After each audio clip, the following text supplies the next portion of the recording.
მოგესალმებით ძვირფასო მეგობრებო. ძალიან საინტერესო წელიწადი იყო.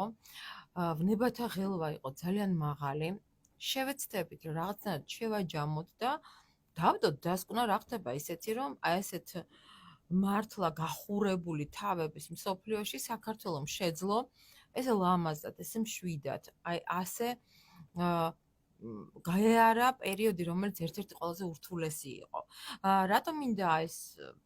წლიური ასე ვთქვათ შეჯამება გავაკეთო, იმიტომ რომ ჩემთვის ამ სეზონის ბოლო გადაცემა, რა თქმა უნდა, რადიო იმედზე გაგრძელდება რაღაცა პერიოდი კვლავ გადაცემები, შემდეგ გავალ ზაფხულის შვებულებაში და დაგიბრუნდებით უკვე შემოდგომაზე. და მინდა დავიწყო საუბარი იმით, რომ რეალურად ალბათ შეიძლება 10 წელი გასულიყო და აი ამდენი ქარტეხილი არ მომხდარიყო მსოფლიოში, რაც ჩვენ ვიხილეთ მთელი წლის განმავლობაში.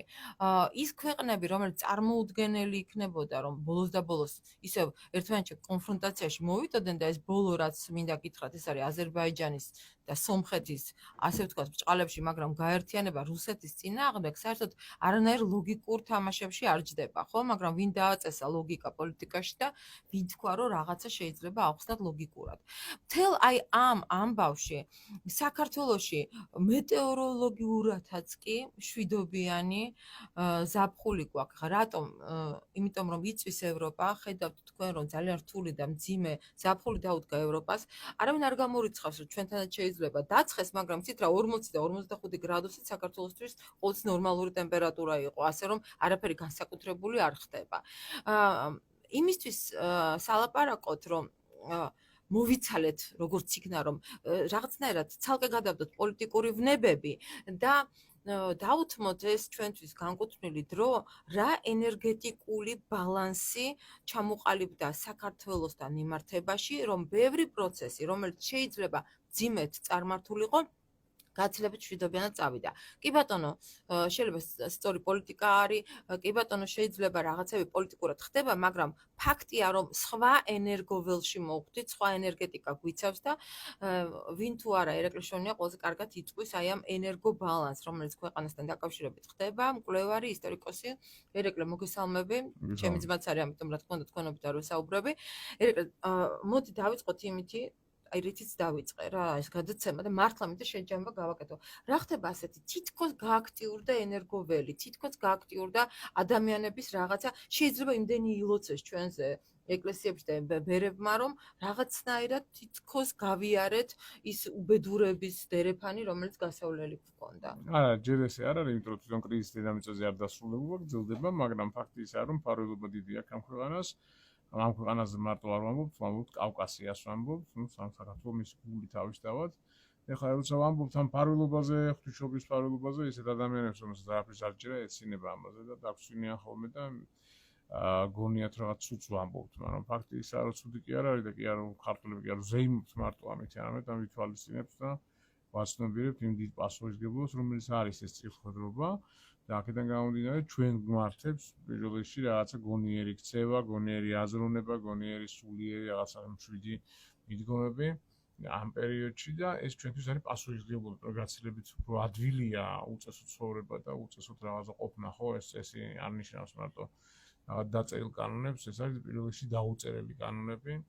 ეს არის ტრადიცია, ეს არის ათასობით წელი გამოცდილი მეთოდები სამყაროსთან ურთიერთობის, ადამიანებთან ურთიერთობის, სუფართან ურთიერთობის და აქედან გამომდინარე, როცა ადამიანი მოშლილია ამ წესებიდან და საზოგადოება თუ მოირღვევა და მოიშლება, მას ეადვილება ვითომ ცხოვრება, მაგრამ შორ დისტანციაზე ეს თქვათ სურვისას ან სირბილისას ან ეს თქვათ ცხოვრებისას, ხო? მაშინ აი ეს მოძღვეული წესები, რომლებიც არის დაწერილი სისხლზე პრაქტიკულად, ხო, ათასობით წელი, ადამიანის შეცდომებით, მკაცობრიობა შეცდომებით, ეს თქვათ სწავლობდა სირთულეებს და რაღაცა წესებს ამყარებდა. აქედან გამომდინარე, შენ თუ ამ წესებს მოიშლები, შეიძლება მოკლე ვადიან პერსპექტივაში რაღაცა ხალისი ნახო და გართობა ნახო და წესი მოგეშალოს და აგინო ყველაფერს, ჩხუბო ყოველწუთს რაღაც თავისი ეგოისტური ზრახვები განახორციელო. მაგრამ ხანგრძლივ პერსპექტივაში ეს ყველაფერი ურტყავს უკვე შენ ცხოვრებას, შენ დანიშნულებას, შენ შვილებს, შენ შვილიშვილებს იმ გარემოს, რომელშიც ამათმა იცხოვრონ და თვითონაც განვითარდნენ. და ამიტომ გარკვეული წესებია საურთიერთობო დასადგენი, ისევ რომელიც უნდაც ისტორიულად ქონდა ჩვენ ადათებში, ჩვენ ტრადიციაში, ჩვენ ურთიერთობაში და ამ გამოცდილი წესებით ვიურთიერთობოთ მინიმუმ ერთმანეთს პატივი ვცეთ. მინიმუმ ტერს პატივი ვცეთ, პატივისცემით მოვეპყროთ. ხო შევებძულოთ, მაგრამ არ დაუწყოთ გინება და არ დაუწყოთ კრინობით სახელების რაღაც დაძახება, ხო? ერთმანეთს გაუგოთ, ერთმანეთს რაღაცა კაი დავინახოთ და უბრალოდ ქვეყანაში არეული რაც არის ეს წლები როცა ერთი ფორმაცია შეიცვალა მეორეთი და ჩვენც ავირიეთ და ვეღარ დავლაგდით, ეს წესები ეს ყველაფერი დასალაგებელი. ამ დალაგებას სჭირდება დიდი ერთობა, თუნდაც მთავრობის ჯარევა, ამ ყველაფერში მთავრობის ნება და სურვილი და საშუალებები რომ ეს მოხდეს და იმ ინსტიტუციების გაძლიერება და იმ კადრების მოზიდვა, რომელიც შეძლებენ ამ სხვა, ესე იგი, მიმართულებაში თუნდაც თავის წესების დადგენას და ვისაღაც ერთად შეკრას სახელმწიფოს და ერთიანად შეძლია ორგანიზმად ქცევას და ამიტომ ეს პერიოდია და ეს კადრები საინდან მოვიძიო ზუსტად ეს კადრები არის ის ხალხი რომელსაც ზეცა აქტიურებს ყოველ კრიზისის წინ ეხსნებათ ამ ადამიანებს ნიჭები, უნარები და ზუსტად ესენი არიან როგორც ხიდები cis და მიწის შორის და ეს ფარველობა არათუ მარტო რაღაც ეს ეფემერული რაღაცა, არამედ პრაქტიკულია. მაგალითად, ერთ ეხსნება მკურნალობის ნიჭი, მეორეს ეხსნება ლოცვის ნიჭი, მესამეს პურისხობის ნიჭი, მეოთხეს ხატვის, ერის და ასე შემდეგ უამრავი ნიჭი. ეს ყველაფერი გამძაფრდა ჩვენი მაყურებელი თუ ვიყურებთ თუ დააკვირდება იგივე თავის თავს 2000 დაახლოებით 17 წელს უფრო მძაფრად დაიწყო ამ ყველა ნიჭების გამოვლინება. ბევრი ადამიანი აღწერს შეხვედრას წმინდანებთან, რაღაც სასწაულებს აღწერს. ბევრი ადამიანს დაეწყო შინაგანი ცვლილებები, წმენდა, ჯანჯღარი, სულიერი ზრდა დავარქვათ მლიანად და დავარქვათ შინაგანი ფერიცვალება, რომელიც გამოც ხშირად თუ ადამიანი ამ პროცესში, თავის ცვლილებების პროცესს, ხო, იყო დაუშვათ ყურძენი და გახდა ღვინო, ანუ რაღაც შინაგანი პროცესი, სულიერი ზრდის რო გადის, ამ პროცესს გადის ჩვეულებრივად, ნორმალურად, მაგრამ თუ ძალიან ეჭიდავება ადამიანი ამ პროცესს, არ იცის მატერიალიზმში, ან ეგოიზმში შეჭამული, მაშინ ყოველ ჯერზე მის შესასვლელად მოსული ტალღა დავარქვათ, იმპულსი სამყაროსეული, მას ძლიერად ურტყავს, რაც იწვევს მერე ასეთი ადამიანების განოლებას ვეძახით. მაგალითად, ეს არის ჯანმრთელობის დაზიანება, პირადი ცხოვრების გრევა, ეს არის ფინანსური წარმატება, ფინანსური მდგომარეობის განოლება, თუნდაც გაღატაკება რაღაც ხრი, ან საკუთარი ჯანმრთელობის განადგურება, ხო? და ესეთი ადამიანი ეს ნოლდება და ამ განოლების მერე იწყებს რაღაც მარადიულზე ფიქრს და უკვე ეს მარადიობა სობარო შემოდის მასში, შემოდის ცოდნა, შემოდის სულიერი სიმშვიდე, მერე ისევ ნელ-ნელა ადამიანი ისე ფეხზე დგება, ლაგდება სიტუაცია და მთავარი ამაში ადამიანი იძენს სიბძნეს გარკვეულს, ხვდება თავის თავზე რა მიზეზშედეგობრივი კავშირები მოქმედებს სამყაროსეული და იქიდან გამომდინარე ეს ადამიანი მერე უკვე გარდაიქმნება მშვიდ, გონიერ ადამიანად და თავის საქმის სპეციალისტად და მერე ეს იწყებს უკვე საზოგადოებაზე ზემოქმედებას, ანუ დადებით იმპულსის მიცემას, გარემოს ცვლილებებს. ეხლა რა მინდა იცი კითხო, ძალიან ბევრ ჩვენს მაყურებელსა, ჩვენ სამეგობრო წრიდან მოდის ეს შეკითხვები, ხო, ვისაც აინტერესებს და ვინც მართლა სულიერებაზე ზრუნავს. იდება სხვადასხვა ინფორმაცია, რომ სხვადასხვა ადგილებში სხვადასხვა ენერგეტიკული რაღაც სიხშირეებია. რეალურად არის დასახელებული, მაგალითად, რა თქმა უნდა, მცხეთა, უფლის ციხე, ნუნისი, ვარძია, ბუდბე, რამდენად არის ესა ინდივიდუალურად ვის სად ეკუთვნის მისვლა, ხო? ეს არის რაზე დამოკიდებული, ვინ საიდან არის წარმოშობით, თუ უბრალოდ არის წმინდა ადგილები, სადაც მისვლა ისედაც ყველა ადამიანისთვის კარგია. ხა ჩვენ ოდითგანვე გვახსოვდა, ვთქვათ, უშვილო ადამიანები სად მიდიოდნენ, რომელ ეკლესიაში ვთქვათ ლოცულობდნენ მონასტერში არის ესეთი ბევრი ადგილი ენერგეტიკული როგორ მოქმედებს ეს ადამიანზე როგორ უნდა მიხსოვს ჩვეულებრივი ადამიანი ჩვენი მსმენელი მაყურებელი რომ სად წავიდეს სად განიწმინდოს სად მიმართოს შველას სად ითხოვოს იმიტომ რომ ჩვენ ყველას გვაქვს რაღაცა გარკვეული შიშები და დამეთანხმები ხო მე ყველაზე კარგად ვიცით რომ პანდემიიდან წამოსული ხო რაღაცა ლაკმუსის ქაღალდივით იყო ხო ეს პანდემია ერთადერთი ქვეყანა ვიყავით სადაც ეკლესიამ კარები არ დახურა და იქნებ ის რაც დღეს ხდება რაღაცა მადლიერებაა წამოსული ციდან რომ ჩვენ მაშინ უარი ღმერთზე არ გვითქვამს და დღეს ესეთ თითქოს კალთაც გადაგვაფარა ბევრი შეკითხვა ერთად დასმული პირველ რიგში დავიწყებ რომ არ შემიძლია მარტო ვერ შემოვფარგლები დავიწყებ იმით რომ ხშირ შემთხვევაში ადამიანში რა სეციური ინვესტიცია ჩაიდო პირობითად თქვა როცა ჩაიდო მასზე ენერგია, ნიჭი, როცა მას ფარველობდნენ მთელი ცხოვრება, მის წარმატებას კურირებდა ზეცა ესეთი ადამიანები მოხდნენ და უშუალოდ მაღალ თანამდებობებზე თუნდაც ან რაღაცა მატერიალური შემოსავალი აქვს ძლიერი რაღაცა, ეს ყველაფერი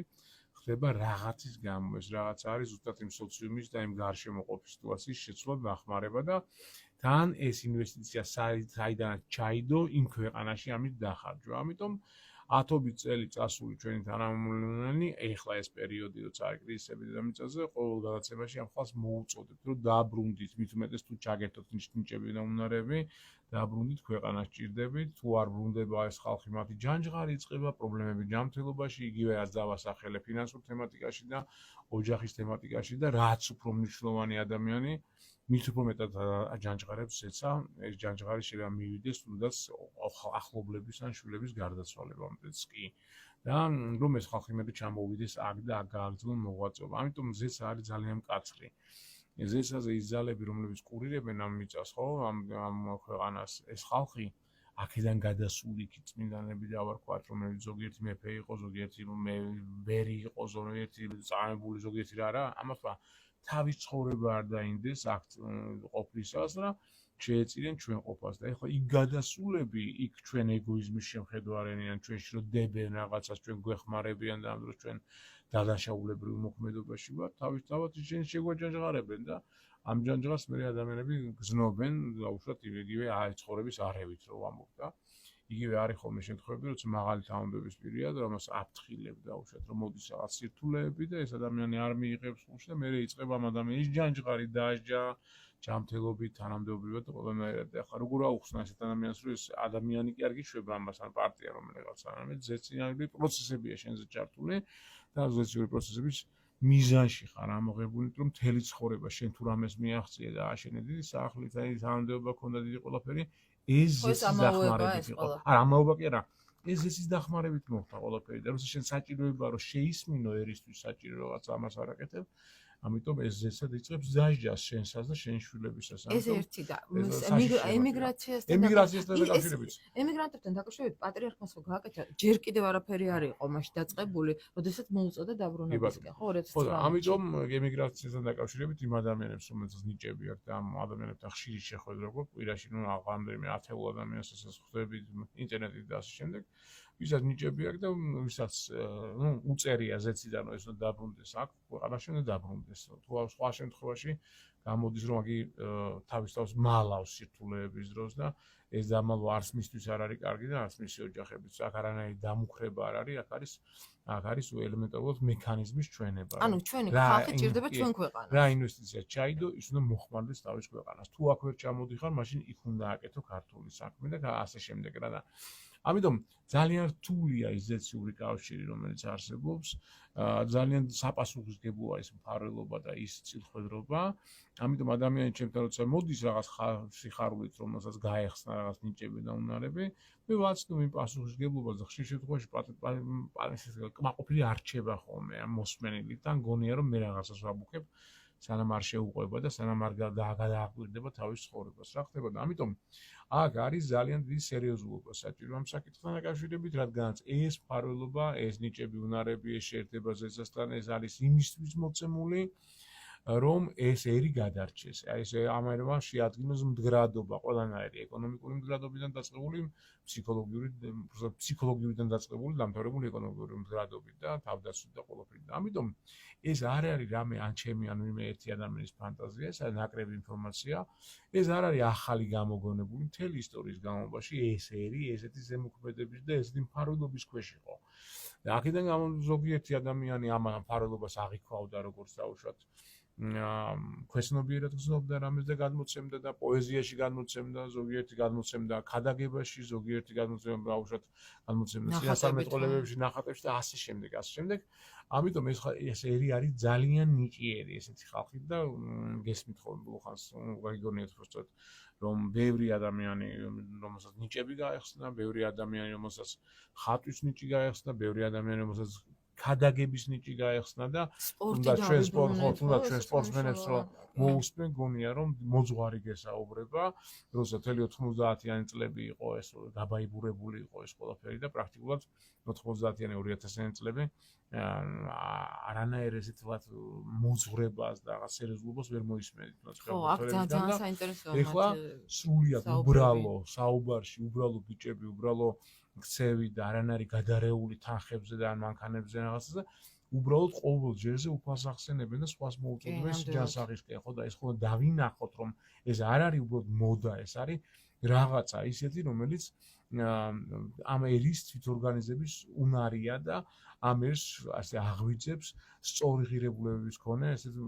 შუქურებს, რომელზეც უნდა გასწორდეს ერი და რომელსაც უნდა აირჩიოს დადებითი მომენტები და ამიტომ ესეთი ხალხი ნებისმიერ სფეროშია, როგორც სპორტში, ისე მეცნიერებაში, ყველგან არის ესეთი ადამიანები, უბრალოდ ამ ადამიანებს ჭირდება გარკვეულ კალაპოტში მოქცევა, წესების დადგენა, რომ რა ემოციებსაც არ უნდა ავყვეთ და ვლანძღოთ ერთმანეთი პოზიცია თუ ოპოზიცია ვინა ვართ, უნდა მივხვდეთ, რომ არსებობენ ადამიანები, ამ ზეციური კავშირის მქონე ადამიანები, მით უმეტეს ფიგურები, რომელსაც არ აქვთ უფლება ერის გახლეჩვის და რომელიღაც მხარეს დადგომის ესეთმა მამებმა, რომელიც უნდა გახდნენ მშვიდობის ყოფილები, ერთნაირად უნდა მოვიდეს მათთან დაუშვათ საფეხბურთო მოედანზე, არენაზე უნდა მოვიდეს როგორც ნაციის, ეს ხოცი ნაციონალური ორსების წევრი თუ არა, რასო იგივე ექიმი რომელიც არის არ უნდა აინტერესებდეს ვინ არის მოსული მისი ნაციონალის შვილია მოსული საკუთარ როგორც ეკლესიაში ხა მამალს არ აინტერესებს ვინ მოვიდა. ამიტომ აი ამ დიდ ფიგურებს მართებს მით უმეტეს ეს ფიგურები თუ არიან მაგალითად ეკლესიაში მსახურები თუ არიან, ბერები თუ არიან, სტიკაროსნები არიან და ყველა ამათ უნდა მართებდეს მშვიდობის ყველაფერობა გაერთიანება ამ ხალხის და ძალიან დიდი იმის და მიუხედავად რომ ადამიანები ვარ და ჩვენი პოლიტიკური რაღაცა გვაქვს, გემოვნება გვაქვს, ასეთ ადამიანებს მართებს დიდი მოთმინება და შემომრიგებლობა გარემოში, დაუშვათ ამ ადამიანების. ხო, მიტევა ყველაზე რთული ყოფილა. კარგი, ძალიან მაინტერესებს, იმიტომ რომ რამოდენიმე ინტერნეტში წავაწყდი სტატიებს, აი მაინტერესებს რა შეიძლება ვუპასუხოთ იმ ხალხს, ვისაც ებადებათ შეკითხვა, აი რომელი არის განსაკუთრებულად ენერგეტიკული ადგილი საქართველოში. თუ ასე დაყოფა არ შეიძლება. ესე დაყოფა არ შეიძლება, არის ცენტრალური გარკვეული ადგილები, სადაც ჩვენ ისტორიულად ამ ადგილებს ვიყენებდით დაუშვათ და იქ როგორც ადგილი იყო ძლიერი, ასევე მომსვლელი ადამიანებიც აძლიერებდნენ ყველაფერს თავის ლოცვით, მაგრამ ამის გარდა ყველა ადგილს აქვს თავის დანიშნულება. მთელი საქართველო არის მიმობნეული ამ სიწმინდის ადგილებით და აქედან გამომდინარე ყველა ამ ადგილს აქვს თავის დოზირება, თუმცა რამდენი ხანი უნდა იყოს შიგნით დანიშნულება. ეს ადგილი მარტო ადგილი იმოქმედებს ადამიანზე, მაგრამ აუცილებელი რომ ადგილი რეზონანსში შედიოდეს იმ ადამიანთან, რომელიც მსახურობს იქ და აქედან გამომდინარე ეს არათუ რაღაცა დადგენილი თემატიკაა, რომ შენ წახვალ აქ იმსახურები ან შენ წახვალ იქ არა, ამას გარკვეული მეთოდიკა ჭირდება შერჩევის, თუ ან თუნდაც რომელი ხატი სად ეძახის ადამიანს და იქიდან გამომდინარე უნდა მოხდეს რეზონანსი იმ ადგილის ენერგიას შორის, იმ ადგილის დედას ვეძახით ხოლმე ძველად, ხო, ქრისტიანობამდე ვეძახობდით მერე თვითონ იმ სიწმინდეებს დაუშვათ, რომლებიც იქ არიან დასვენებული და იმ ადამიანს შორის, რომელიც ხიდია იმ სიწმინდეს და ადამიანს შორის, ანუ გამომთარგმნელია ყურადღების მიმცევი ადამიანზე. აქედან გამომდინარე ესეთი წმინდა ადგილები თვითონ ირჩევენ ხოლმე ზოგჯერ ადამიანს და აქედან გამომდინარე ეს ადამიანი მერე ემსახურება იმ ადგილებს და ხდება ხიდი, ანუ ემსახურება უფალს, ემსახურება კაცობრიობას ადამიანს და. და როგორ ხდება თავიდან აღმოჩენა, აი მაგალითად შენი ისტორია თუნდაც ენაგეთთან დაკავშირებით, ხო? როდესაც იქ ხა მართლა ძალიან ძველი კულტურის მატარებელი რაღაცა ძეგლები შემორჩა, მაგრამ უფრო და უფრო ხა მონაწილეობას შენც იღებ, რა ვიცი, მეც ჩემ მეგობრებთან ერთად ვცდილობ რაღაცა პატარა წვლილი შევიტანო. როგორ ხდება აი იმ სიწმინდის გამოვლენა, რანაირად, ან რა ხატი უნდა იყოს დასვენებული, ვისი სახელობის უნდა იყოს და რას კურნავს? ის სიწმინდე თვითონ იზიდავს ადამიანს, თვითონ იზიდავს. ენაგეთის შემთხვევაში ხა იქ არის ჩვენი მეგობარი ნიკოლოზი, რომელიც არის იქაურობის მცველივითაა, ხატის მცველივით არის ადამიანი, რომელიც ლოცულობს ადამიანებზე, ადამიანების ჯანმრთელობაზე, ადამიანებს ეხმარება. აი ეს არის ერთ-ერთი დამაკავშირებელი რგოლი იმ წმინდა ადგილთან და ეს პირობითად რო ვთქვათ, ის წმინდა ადგილი მოქმედებს 25%-ით თვითონ და 75% დაუშვათ ის ნიკოლოზი აკეთებს მიმართვას ამ ენერგიის და აქედან გამომდინარე ანუ იმ ადგილმა აირჩია ნიკოლოზი და ნიკოლოზი აი ეს ადგილი ნიკოლოზ გაუაქტიურა ეს რამდენიმე წლის წინ ეს ჩართვა როცა საქართველოში ესეთი ნიჭები გაიხსნა და გაახსენდა რომ თუნდაც ბაბუამისი, პაპამისი უბრალოდ უყვებოდა რომ ომში როცა მოდიოდით ასე და ტყუილმხვევი რო ისრო და ხალხი ეცემოდა გარშემო მე ვიყავი ჯამთელად და ერთი ნაკაწიც არ ქონიაო მე რო გაიხსენეს აღბოშდა რომ ომში ფრონტზე წასვლის წინ მოხდა ლოცვა იქ და ასე ვთქვათ ხატს რაღაცნაირად ეს ვთქვათ ეს კაცი მიენდო და მე უკვე თავობები გავიდა და ახალი კრიზისის პერიოდი მოვიდა უკვე 2017 წლის პერიოდი 18 წლის პერიოდი ნიკოლოზ ადის იქ წავიწყებს იქაურობას ლოცვას აქტიურად და ემსახურება იქაურობას და პრაქტიკულად არის როგორც მაკავშირებელი რგოლი. ახლა ეს ნიკოლოზის შემთხვევა ვარ ვფიქრობ რომ ახლა ნიკოლოზს უკეთებ მარტო რეკლამას არ არის მასე ზოგადად ჩვენ მე უკეთებ რეკლამას იმას რომ ეს სიწმინდეები გააქტიურდეს ამ სიწმინდეებს პატრონი გამოუჩნდეს ადამიანები იმიტომ რომ ეს ძველი ნატაძრალი ადგილები ტაძრები ჩვენი ითხოვ ხატები ითხოვენ პატრონს ითხოვენ ხევისბერს ითხოვენ დეკანოს ითხოვენ მოდელს ითხოვენ შეერთებულ ადამიანს და აი ესეთი ადამიანების დეფიციტი გვაქვს იმის გამიუხედავად რომ ტაძრები გვაქვს ქალაქში სადაც 4 და 3 მოძღვარი წირავს ხო და ამიტომ ყველას უნდა კომფორტი მესმის ყველას უნდა ქალაქში ყოფა და აქ სადაც დიდი თანხები ტრიალებს და დიდი მოსახლეობა აქ უნდა წირვა მაგრამ იცოდეთ რომ ეს ქვეყანა არ არის მარტო მატერიალური ნაწილი მას სულიერი სხეული აქვს რომელიც ითხოვს რომ ეს ხალხი ნელ-ნელა გავიდეს ან ჩაიბაროს ან რაღაც პასუხისმგებლობა აიღოს იმ ტაძრებზე რომელიც ამიტოვებული იმის აღდგენა დაიწყოს პილიგრიმობა დაიწყოს ამ ხალხის მისვლა-მოსვლა დაიწყოს და აქედან გამომდინარე სულიერი სხეული გამთლიანდეს პატრიარქის წლებს გავიხსენებ მაგას ვიცი მამაჩემისგან რომ როცა დაიწყო ეს ბუმი მშენებლობის მაშინ მიუტანა თავისი ნამუშევარი ალბომი თუ როგორ ველებზე შენდებოდა ეკლესიები და თხოვა მაშინ რომ პირველი ერთ-ერთი ტაძარი შენდებოდა ვაჟას მიდამოებში რომ მოაშენებელი მსარიელ ადგილას არ არის არანაირი ენერგია და პატრიარქმა უპასუხა რომ ეს ხალხი რომელიც 70 წელი იყო საერთოდ ათეიზმში და ძლივს უოტრიალდნენ ეკლესიისკენ ჯერ ესენი აღიქვავენ ჯერ ამის მატერიალურ ნაწილს და მერე უკვე მოვა სულიერების ნაწილიო და ეს სულიერების ნაწილი აი ახლა მოდის როგორც ჩანს, ით რომ ამდენი წელი 35 წელი ჩვენ ვაშენეთ ბევრი სარიელი ტაძარი და გამოდის ანუ ენერგეტიკით დაცლია და იმიტომაც არის რომ ეს ადგილები სიმძიმის მატარებელია გარკვეულწილად, იმიტომაც არის რომ ეს მღვდლები დანგრეულები არიან ჯანმრთელობით, ამ მღვდლებს ოჯახები აქვს დანგრეული შინაგანა და შვილები ყავთ მომსპარი საერთოდ და ფსიქოლოგიურად ყველანაირად და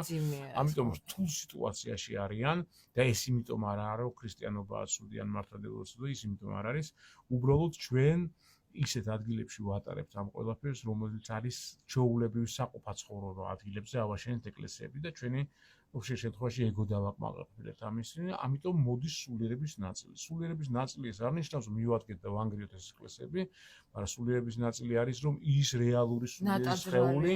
ის გავაცოცხლოთ და ის მოახმაროთ ხალხის სამსახურში. ეს წამით ეს დავამთავრებ, იმიტომ რომ ეს მნიშვნელოვანია ამის თქვა, რომ პატრიარქის გადაწყვეტილება შეიძლება ბევრს გაგიკვირდეთ, მაგრამ ეს იმ პერიოდისთვის ბრძნული გადაწყვეტილება იყო, იმიტომ რომ ის ადამიანები, რომლებიც ჯერ არიან სულიერებაში გამოღაღვლებული და ჯერ მიწიერად არიან დამძიმებული, მათ თუნდაც რწმენა პარტიულობათ ახმული და მასიური რაღაც აზროვნებით, ასეთ ვთქვათ,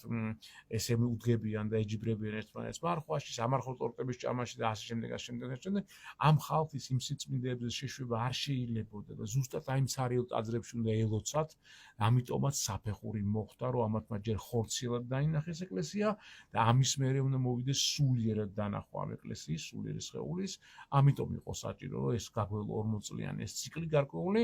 და ეხლა თუ ოდნავ რაღაცას მივხვდით და რეალური ჩვენი სახე გამოჩნდა, ეხლა უკვე მიგვესვლება იმ სიწმინდეებთან და ნელ-ნელა ამ ეკლესიებთან, რომელიც ქალაქებშია, კარგ-კარგ უბნებში გაშენებული და ეს არის როგორც აი მოდური და ესე ვთქვათ, ქალაქმშენებლობის ნაწილი გახდა. ეხლა ესენი ნელ-ნელა ამ ყველამ ნელ-ნელა დიდი მოწიწებით გადაინაცვლოს იმ ძალის ადგილებზე და უპატრონოს მაინც. კი ბატონო, აქ იმსახუროს, მაგრამ თვეში ერთხელ მაინც ავიდეს თავის მრევლთან და მოილოცოს რომელიღაც ტაძარი მიგდებული რაღაც ეკლესია იმაში ტყეში და გააცოცხლოს, ააღორძინოს, ამაში უნდა ჩაევას ერთად ძეგლთა დაცვა უნდა ჩაებას, ძეგლთა დაცვას უნდა მიხვდეს, რომ მონასტერი ის ტაძარი ცოცხალი ორგანიზმია და ამიტომ უნდა შეუწყოს როგორც ეკლესიას ხელი, ისე საზოგადოებას და უნდა მოხდეს ამ ეკლესიების აღდგენა და ეს ხალხთან მუშაობას, ეს შეწირვის თემატიკა, თანხების შეწირვის თემატიკას უნდა მოწესრიგდეს თავისთავად და უნდა მიხვდეთ, რომ მარტო რაღაც მოდური კი არ ვაშენოთ და რაც მაღალი და რაც ისტორიულია და არამედ ვაშენოთ ის ორგანული. ათასობით წლებით გამოსტილი სიწმინდეები შევეშველოთ, მოვაწესრიგოთ, თუნდაც ინფრასტრუქტურა მოვაწესრიგოთ, თუნდაც იქ წესები შევიმუშაოთ, რომ არის შემთხვევები, სადაც არ შეიძლება თუნდაც მანქანის გზა მიდიოდეს იმ წმინდა ადგილამდე რაღაც პერიოდი ადამიანმა უნდა გაიაროს თავის ფეხით და განიწმინდოს. როგორც იყო სოფლის ეკლესიები, იგივე თუნდაც ღრეობის თემატიკები და იგივე მსხვერპლშეწირვის თემატიკებიც არის სიტუაციები, სადაც რაღაც რადიუსში 50 მეტრის, 100 მეტრის, 400 მეტრის და შემდეგ იქ არანაირი დაკლა არ შეიძლება არაფრის და ეს უნდა იყოს მოცილებული იქ არის ხატები, სადაც ქალის მისვლა არ შეიძლება, მთის ხატებს გულისხმობ, არის ხატები, სადაც კაცის მისვლაც არ შეიძლება და ხევის ბერის იშვიათად შედის იქ. ანუ გარკვეული ეს ჩართულობ ძალის ადგილებია, სადაც არა მარტო ჩვენ მოწიწებით უნდა ვიყოთ, არამედ როცა ვამბობთ ამ პირდაღებულ ტურიზმის თემატიკას და პილიგრიმობის თემატიკას, იქაც ძალიან გაწერილი წესები უნდა იყოს და ყველა იმ ხაზს და იმ სალოცავს და ყველას უნდა ყავდეს პატრონი და იქ მისვლა არ მისვლის თემატიკა, ახსნა ინსტრუქციის და ის ნებისმიერი ადამიანი, მით უმეტეს ახლა ძალიან მოდაშია შემოსული ეს აღმოსავლური თემატიკები, ფილოსოფიები, ენერგიის მიღებები, მედიტაციები და ასე შემდეგ. იქაც უნდა ვიცოდეთ, რომ არის ტერიტორია, რომელიც არის მოსაფრთხილებელი და ესე ყველა შეშვება და ყველა იქ ზემოქმედება არ შეიძლება. იმიტომ რომ ის ადგილი თავის წესის თხოვს ურთიერთობის და კიდე ერთი რაც მინდა ვთქვა, ეს შეეხება აღშენებელ მამაოებს, ბერებს განსაკუთრებით და მღვდლებს. ეს არის ის, რომ ამ ძალის ადგილებში, იმ ეკლესიების გარშემო, ეკლესიის გულშივე და გარშემო თუნდაც 10, 20, 30 მეტრის რადიუსში კელიების აშენება არ შეიძლება ხალხო. ეს ენერგია, რომელიც იქ არის, ის სიწმინდე, ის მაღალი ძაბვა დავარქვათ ენერგეტიკული, ის მოქმედებს ადამიანზე და ეს მოქმედებს იმ ბერებზეც მოქმედებს და იქ სალოცავად ან გარკვეული პერიოდი ყოფნა კარგია, მაგრამ ხანგრძლივი ცხოვრება და რაღაცა საყოფა ცხოვრება ამბებზე საუბარი, იქ არის იმ ბერისთვისაც დამანგრეველია და ამიტომ მოერიდეთ ამ ადგილებს, სისუფთად შეინახეთ ეს ადგილები და ეს თქვენი კელიები გააშენეთ, მოშორებით გააშენეთ. ერთი უბრალოდ აუცილებლად უნდა კითხო, რომ ჩვენ ხო ვლაპარაკობთ, რომ ძალიან მაგარია ნასახლარების აღდგენაც, ეკლესიების აღდგენა, იმ წმინდა ადგილებს, რომელიც მართლა საუკუნოვანი ისტორია გვაქვს და რატომ მრავალსაუკუნოვანი, ხო? მე მაინტერესებს ხშირი საუბრებია იმაზე, რომ იქ სადაც პარლამენტია, აი მუდმივად რომ აი ესეთი რთული ვითარება, მუდმივად დამძიმებულია ეს ტერიტორია რუსთაველზე, ცენტრში, რომ ოდესმე უნდა აღდგეს ტაძარი, რომელიც იქ იყო, ხო? საბურთალოს პოლიცია სადაც იყო და მე ჯერ აბანო გააკეთეს, მე პოლიცია იქაც ტაძარი იყო, ხო? არსებობს თუ არა, აი ამაზე საუბარსაც აზრი აქვს, რომ დავუბრუნდეთ იმ სიწმინდეებს, სადაც იყო, აღვადგინოთ ის ეკლესიები და იქნებ მართლა დაწყნარდეს ყველაფერი და წავიდეთ იქითკენ აღდგენებისკენ. ზოგადად ნაეკლესიარი ადგილი უნდა იქ არის იმხელა ძაბვა, იმხელა ენერგია, პირობითად თქვა ძაბვა, რამე და ეს არ არის დაკავშირებული. ხო, ნუ გასაგებია რომ ენერგეტიკული იმხელა ენერგია, რომ ის ადგილი მერე მძიმედ მოქმედებს გარემოში, ესეთი სხვა ფუნქციას ასრულებს. ბევრი გადაცემა გინახავთ, სხვების გადაღებულის, იგივე ჩემი გადაღებულის, მაგალითად, ეს არის აღმოსავლეთ საქართველოშიც, სამხრეთ საქართველოშიც დაგტანახი მეგობრისას ოჯახებში თვითაალება ხდებოდა და მე შემოვიკვირიეთ ეს ყველაფერი ადიენის რაიონზეა საუბარი, მაგალითად, იქ 5 მეტრში ნაეკლესია არის, რომელიც 50-იან წლებში, 60-იან წლებში დაანგრიეს ჩვენებმა და გაიტანეს ეს ქვები. ეხლა ის ტაძრები თხოვს აშენებას, ისევ დაბრუნებას ამ ყველაფრის და ამ დროს მღვდელი ეუბნება, რომ ეს სატანისეული ესეთი რაღაცა ცეცხლია და მეუბნებით, რომ შეიკავეთ თავი. იმ წმინდა ძალებს მოაყენებს შეურაცხყოფით, რომ არ იცით თქვენ ასთან გაგწავ, ვერ ხედავთ და ამის ნაყოფი კიდე ისაა, რომ ის წმინდა ადგილი ითხოვს აღდგენას და ითხოვს წირვალულთვის გაგრძელებას და ამიტომ როცა ვერ ხედავ მღვდელი ხარ, პატიოსანი თუ ვინც ხარ, ხო? ამ დროს თუნდაც თავი შეიკავე და არ ლანძღო ის ძალები, იმიტომ რომ არ იცი ამ დროს რა ძალებია მოსული, რა წმინდანია მოსული თუ რა ანგელოზები თუ თავარანგელოზები ვერ ხედავ და იქიდან კიდე ნაყოფი, რასაც გეუნებიან, რომ აქ უნდა აღდგეს პირველლოცვა, აქ უნდა აღდგეს ეკლესია, ის ქვები იყოს და დაბრუნებული, ამას ვერ ხედავ და მარტო შიშით რაღაცა რომ რაღაც დაიწვა, ამას აბრალები რაღაც სატანისეულია. ამიტომ თუნდაც ენაგეთის შემთხვევაში რო ავედით იქ, აღმოჩნდა რომ ეს თავის დროზე ქვები არის გაზიდული დაუშვათ 10-12 ოჯახს აღარ მახსოვს ზუსტად ახლა და ეს ამ ქვების დაბრუნება უნდა მოხდეს და ამ ხალხმა ეხლა ნელა ამ ქვების დაბრუნება დაიწყო წმინდა გიორგის ეკლესიაში და სასწაულია და ამას წინათ როცა პერანგის აღდგენა კი არა ამუშენება დაიწყეს იმ ეკლესიის ხო ნიკოლოზი აკეთებდა ამას ჩვენი მეგობარი ამ ორგანიზებას ერთ-ერთ ოჯახში მივიდე რომ ამოიღოთ ქვები და ესეთი ქვა რომ ამოიღოთ სახლის გვერდიდან ჩამოინგრეოდა ეს სახლა დაენანათ და უცებ ქარი ამოვარდა იმ მუშაკაც რომელიც აშენებს თავის ხელით ნუ ფანტასტიკური ხელი აქვს და ბევრი ტაძარი აქვს აღდგენილი ეს კუდი გადავარდა ეს კუდი და დავარდა მიწაზე სადაც ქვა არის ამოშველი და ეს ქვა რომ ამოიღეს ზუსტად ის ზომის იყო რომელიც ჭირდებოდა და ამით ჩააშენეს ის კედელი და ესეთი მსგავსი რაღაცები ადამიანს წმენას უმატებს რომ სასწაულები არათუ ძველად, ამით ეხლაც მიმდინარეობს და ეს სასწაულები დაკავშირებულია ადამიანის ცხოვრებასთან, ადამიანთან ურთიერთობასთან, ადამიანის ღმერთთან ურთიერთობასთან. ამას არ ჭირდება რაღაც ღრუბლებში რაღაცების გამოჩენა, აქაც ხდება ადამიანების შემთხვევაში ისეთი ნიშნები, რომელიც შევნიშნოთ, დავმშვიდეთ, მიხვდეთ, რომ დიდი პატრონაჟის ქვეშ ვარ და ის შეშველება ვნახოთ არ ვეწინააღმდეგოთ თხოთაებრივს, რომელიც ჩვენზე დაშვებულია და ამიტომ აი ეს ადგილები ცოცხლდება, ეს ადამიანის ადგილები ადამიანის სამსახურშია, პროცესია მაგალითად ძინავს, აი ჩვენი მაყურებლები თუ იმე არის და თუნდაც უცხოეთში მაყურებლები, მაგალითად ძილის დროს ხატის გამოცხადება, მაგალითად ძილის დროს გეძახის ის შენი სიწმინდე, გეცხადებიან წმინდანები, გთხოვენ რაღაცას, ანუ შენი ფუნქციონალის შესრულებას და იქიდან გამომდინარე თუ რომელი ეკლესია, რომელი წმინდა ადგილი თხოვს რას, ისე უნდა ახსრულდეს ეს საკუთარი. აი მაგალითად გეტყვით ჩვენი მაგალითად ჯვრის მონასტერის ქვემოთაშუქაში არის წმინდანინო ზუზუსყარო. ეს არის იქ არის მამა ზაბულონი, მამა საბათ იყო ძველად, ახლა მამა ზაბულონი გახდა, რომელიც აესე მიიყვანა უფალმა იმ ადგილზე და იმ ადგილზე წყალიო დალია დაიწყო ტრიალი შინით რაღაც უდად ყოფნა აენა და იქიდან გამომდინარე მანამდე კიდე რაღაც ჩარევა იყო მოხდა ამ ადამიანის გაჟანსაღება და ეს ადამიანი ავიდა და 15 წელიწადზე მეტი იქ მოღვაწეობს, ლოცულობს ხალხისთვის, იმ წყლის დოზირებას უნიშნავს ადამიანს და 260-ზე მეტი პირმშო გაჩნდა იმ ადგილზე, ანუ პირველი ბავშვი გაუჩნდათ ადამიანებს, რომელსაც არ ყავდათ 1 წელი ქორწინებიდან დაწყებული მაქსიმუმ მე ჩემი თვალით ნახე 26 წელი ქორწინებაში იყვნენ ბავშვი არ ყავდათ და ესეთ ადამიანებს უჩნდებათ და ეს პირმშოები და მე მეორე, მესამე, მეოთხე ბავშვი მე კიდე უჩნდება და ეს განსხვავების გარეშე ეს ვინ არის ქრისტიანია თუ მუსულმანი თუ მსოფლიო ნებისმიერ მოსახლეობაში და ეს გამოკრული აქვს მამა ზაბულონს ეს კედელზე და რომ მიხვალ ნახავ კიდევაც ვინ გაჩნდა როგორ გაჩნდა მადლიერი ხალხი გადის და ონკოლოგიურებიც ადიან იღებენ წყალს უნიშნავენ და საბოლოო ჯამში ის ადგილი კი არ კურნავს მარტო ის წყალი და უშუალოდ რომელსაც რძის გემო აქვს ოდედის რძის იმიტომ დაარქვეს ზუსყარო არამედ იქ არის აი ნაზავი ერთი წმინდა ადგილი მეორედ ისტორიული თემატიკა სადაც წმინდანინო მილოცა და სადაც ჯამოიარ მესამედ თვითონ ეს ადამიანი რომელიც აესე მოიყვანეს წმინდანებმა იპოვეს გამოაღვიძეს გამოაფრიზლეს გააჯანსაღეს მიიყვანეს წონა მისცეს ამასთან რეზონანსში ეს გაქცევს ყურადღებას აი ეს ადამიანები ესეთი ადამიანები ეხლა